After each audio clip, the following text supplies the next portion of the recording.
What's up, everybody? It's your boy TGK here with a interesting video talking about the duo centers that we have with the Dallas Mavericks. I'll break down quite a bit of things ranging from stats to perspectives to narratives and ultimately what it means for us moving forward as Dallas Mavericks fans and the organization itself. So without further ado, ladies and gentlemen, let's go ahead. Let's get this video started. All right, man. So we just came off of a big win against the Minnesota Timberwolves, and throughout the entire week, last couple of games, I mean, to start with the offseason and going into this season, there's been a lot of talk about who is our starting center, who should start, who shouldn't. There's a lot of narratives behind that, but I don't think it's that bad as people would assume so, right? It's just more so I think people wanting to see Lively assume that role and take the starting spot. But again, I know there's going to be ongoing narratives throughout the year, and I just wanted to kind of show some stats, show some analytics behind what we currently have. And it's going to be a super small sample size. But again, you know, I just want to keep us informed and kind of show us what we have so far and what we need to look forward to moving forward. And if you don't know who I am, I'm TGK. I host a Mavs pregame show with my co-host Sticks. We also host Midnight Madness, either on a Friday or Saturday night. Check us out before every single Mavs game and every weekend night on a Friday or Saturday night on Midnight Madness, where we just have a range of topics on that show. And then again, every pregame tip-off for every single Dallas Mavericks game, we got a pregame show. We got you covered there. All right. So let me go ahead and show you in 4 games, Dereck Lively's and Daniel Gafford stats real quick. All right, so as you see here, we got Dereck Lively. His offensive rating is 110.8, defensive rating 108.5, a net rating of 2.3. So he's in the positive when he's on the court, right? He's averaging 9.8 points per game, around 8.8 rebounds as well, and he is shooting about 73.9% from the field.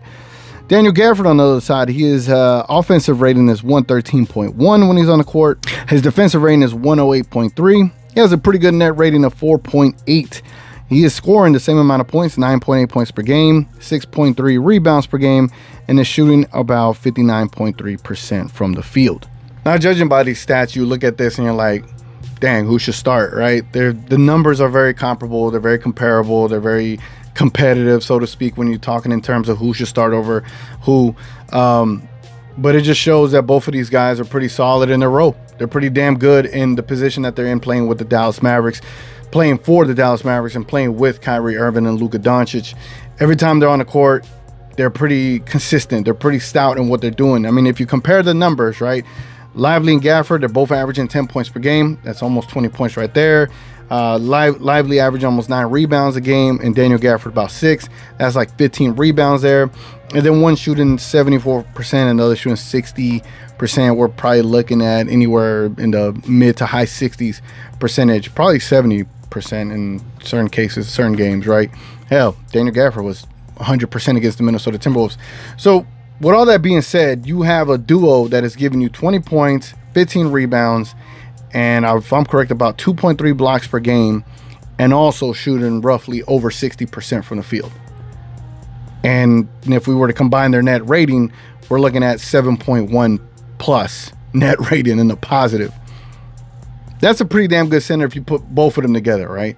But you got 2 of these guys, and when they're in the game, they're very effective, highly effective, minus that Suns game. I heard a lot about that. But you got 2 good centers here that it isn't a center gate, right? As I say, it isn't a big drama dilemma right now who should be starting. But this is just, I just wanted to illustrate what both of these guys bring. They're both doing a great job at what they're doing right now. And if you were to just kind of combine their stats, they're kicking ass. You will love a center like that, giving you 20, 15, and shooting high 60 and up percentage from the field. Now, who should start, right? I think when it comes to Dereck Lively, I think it's more so people want to see the young guy assume that role, take the role, and be the starting center. There's certain aspects you could look at this from how Jason Kidd looks at it, the Jason Kidd of it all. You know, both of these centers are in the thick of it. Shout out to KSI. I know Gina Kim is going to be upset. Inside joke. But yeah, it's one of those things. It's like, is Jason Kidd pulling the right strings here? Is he doing the right thing with continuing with Daniel Gafford as a starter and then Dereck Lively being more so the starting minutes, because Daniel Gafford is averaging around 19 minutes a game, and Dereck Lively is averaging about 25 plus, somewhere around that range. So Lively's getting starter minutes, but coming off the bench, and he's also closing with the team. And I think just this dynamic and the way that they're going about it, I'm not mad at it. I kind of like what Jason Kidd is doing right now. And so as far as who should start, honestly, I'm about to show you a quote here in a second as to, at the end of the day, it really doesn't matter. But at the end of the day, it's one of those great situations that you're in, that you're having this debate and no one's upset that the other is starting over the other, right?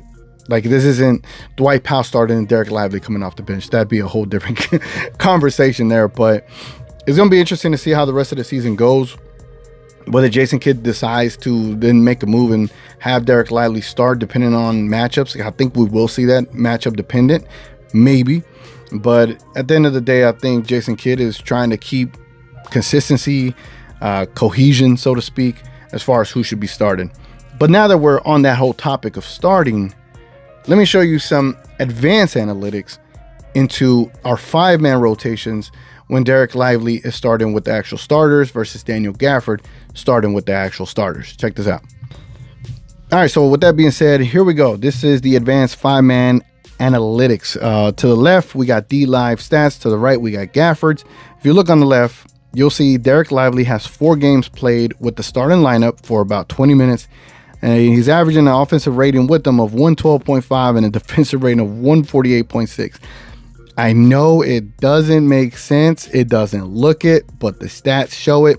He's a minus 36.1. Again, let me preface this. This is a small sample size. So before anybody tries to get in the comments and kill me for this video, trust me, the way I end it is going to make you feel better about this entire thing.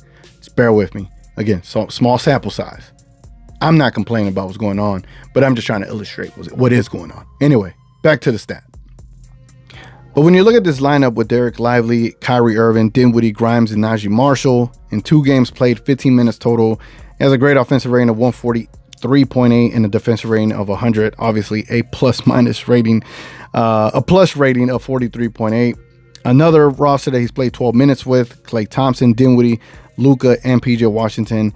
He has a plus rating of 19.5, but a really great defensive rating at 92 and an offensive rating of 111.5. And you can look down the rest of the lineups. Obviously, Dereck Lively is going to be in more lineups. He's playing more minutes, so he has more time with different 5-man lineups to look at there.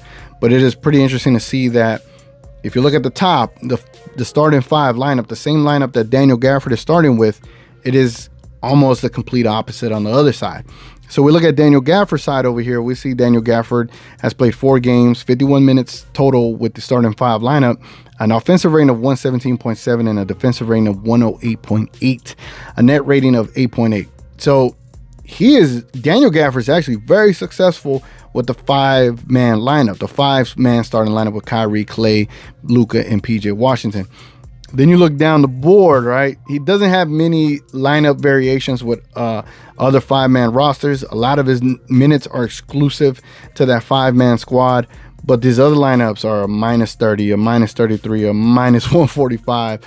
Another one in a 2-minute span is a plus 100. But it goes to show that Jason Kidd is more comfortable with Daniel Gafford playing with the starting 5 squad as opposed to Dereck Lively, because Dereck Lively can be more interchangeable. He could play with different lineups and be able to help out a little bit more, because we know Dereck Lively is a better perimeter defender, and so that's why you're going to see Dereck Lively in different lineups as opposed to Daniel Gafford.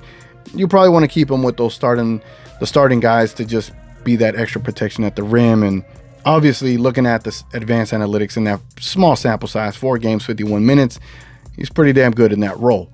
So that's just kind of like what they're probably seeing. That's probably what Jason Kidd's seeing. He's like, you know what? I'm going to keep Daniel Gafford with the starting squad, and we'll let Dereck Lively close with them.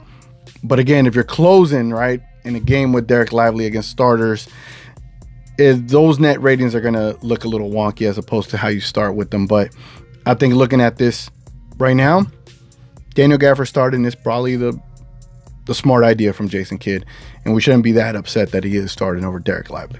One thing I want to share with y'all, I saw this, Biz retweeted this, and it was this quote from Courtside Buzz back on June 3rd of this year.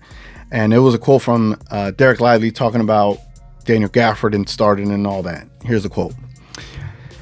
End quote. Dereck Lively says, "I'm here to win games. I'm not here to care about how many points I put on the board, how many rebounds I put on the board, how many times I start." And he's the same. We have a great 1-2 dynamic of picking each other up. I look at him as an older brother. Now, again, that was back in June, but that brotherly connection, you know, they were together when Lively's mom passed, unfortunately, right? And I'm pretty sure that team built a different kind of bond there. And again, they're trying to win a championship. Dereck Lively's mentality has been well noted that it is mature beyond its years, mature beyond his age, and so he's looking at this as a championship roster, championship squad, and so he wants to win a championship. And again, with Clay being here, Clay talking about you got to sacrifice to win, having those type of leaders around here, having that type of mentality, it helps, right? And I think Dereck Lively could see that. It doesn't matter about starting, who puts how many rebounds and points. The great mentality he has, and he shows it on the basketball court day in, day out. So with all that being said, right, breaking all that down, what does this mean for us, TGK? Like, what is all this for? All it has for is to show y'all that the Dallas Mavericks, we've been deprived of centers for I don't know how long, right? When we got one, we let it go. When we had some, we didn't take care of them. We didn't keep them. But now we have two of the greatest centers that have ever graced the Dallas Mavericks roster, and they are locked up here in a good way. Like they're here for several years. And so we're in a beautiful situation where you got two starting caliber centers, and they're fitting in a role perfectly with Luka Doncic, Kyrie, and this Dallas Mavericks squad. There is no complaints from me. There should be no complaints from Mavericks fans. We should just be happy that we have two great starting centers on our squad, man. And so that's really what I wanted to get at. Both of these guys are doing a great job. You cannot be mad at either one of them unless you want them to shoot threes, unless you want them to be able to create points out of on the block. That's different. I understand that there's going to be people that argue that all day, but when you got Kyrie and Clay and Luka and things of that sort, you really need people in their roles to be playing to their strengths, and our centers play to their strengths perfectly, and they add so much to the squad. So at the end of this, guys, I'm just saying we're in a beautiful situation. Let's just be happy that we have two great centers, because we've gone so long without having a good center for such a long time. Anyway, man, it's been your boy TGK. Catch me on the next Mavs pregame show before every single Mavs game, and also catch me on Midnight Madness with my co-host Sticks for both of the shows. I appreciate y'all being here. Leave a like before you head out. Catch y'all on the next one.